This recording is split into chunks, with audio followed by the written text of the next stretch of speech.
Hello there and welcome back to another gluten-free, lactose-free and yeast-free baking video. How are we doing today? Today I'm going to be making some milk chocolate chip sugar cookies, but of course they're going to be gluten-free, lactose-free and yeast-free.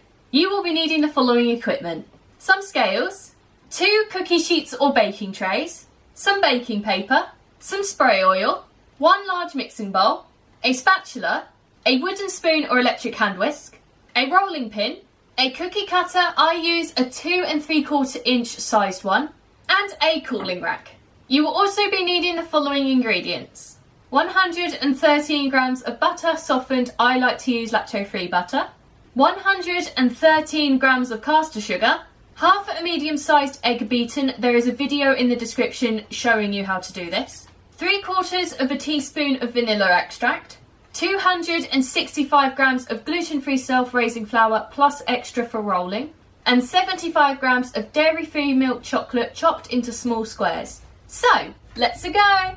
First things first, measure out and prepare all of your ingredients so that they're completely ready for you to use, and then preheat your oven to 180 degrees C on a conventional oven, 160 degrees C on a fan oven, or gas mark 4. So now that is all done, we are now going to prepare our cookie sheets or baking trays. So for this we will be needing our cookie sheets or baking trays, our baking paper and our spray oil. So now that we've got everything, we are first going to measure our baking paper to the size of our cookie sheet or baking tray, and then either tearing it or using scissors, cut that baking paper off.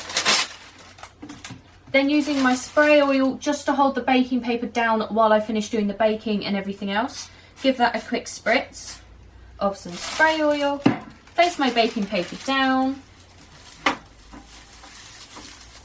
Oh, just flip that back up, there we go.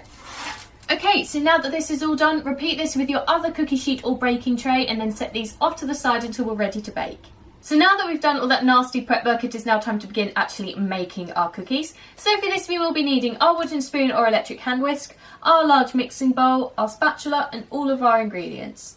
So the first thing I'm going to do is add all of my butter to my mixing bowl, and I can get the spatula to work. There we are. Followed by my caster sugar. And now I'm going to mix these together until they are light and fluffy. So now that is all done, I'm going to add all of my egg. And all of my vanilla extract.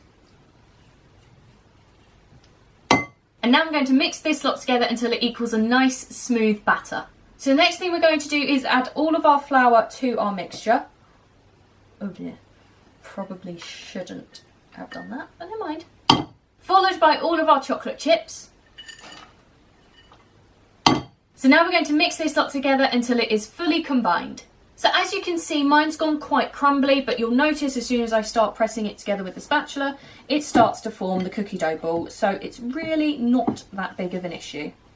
So now that this is all done, I am now going to need my rolling pin, my cookie cutter and my extra flour for rolling. So now that I've got everything, I'm just going to sprinkle this flour over my work surface. You can use icing sugar if you want to. I have used that in the past, but it's completely up to you what you want to use. Thank you, Tap, for adding that lovely sound effect in.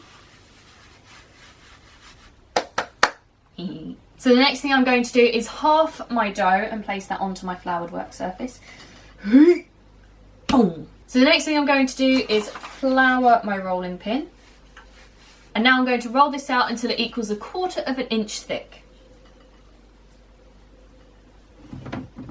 So that is pretty much perfect. So now I'm going to grab my prepared cookie sheet or baking tray. So now I'm just going to cut out as many cookies as I can, placing them straight onto my prepared cookie sheet or baking tray. And I'm also placing them about 1 inch apart because they do spread slightly. Slightly? So now that this lot is done, you are basically going to want to repeat this entire process with the rest of your dough. Then we're going to place these into our preheated oven for 14 minutes. After those 14 minutes are up, we are then going to grab our cooling rack, place our cookies onto the cooling rack, still on the cookie sheet or baking tray for 10 minutes. And then after those 10 minutes are up, we're going to take our cookies off of their cookie sheet or baking tray, placing them back onto the cooling rack to cool completely. And that is it. I hope you have enjoyed this video. Don't forget to check out all the links in the description, as I love them all and wouldn't put them there if I didn't, including the recipe for these lovely cookies and all the links to all of the flour and equipment you will need for this recipe. If you do make these at home, don't forget to tag me on Instagram and use the hashtag bakingwithvickiie so that I can see all of your lovely creations. Let me know in the comments of anything else you'd like to see me make gluten, lactose or yeast free, as I do them all. And finally, don't forget to like, leave a nice comment and subscribe if you want to see more, and I will see you next time. Bye!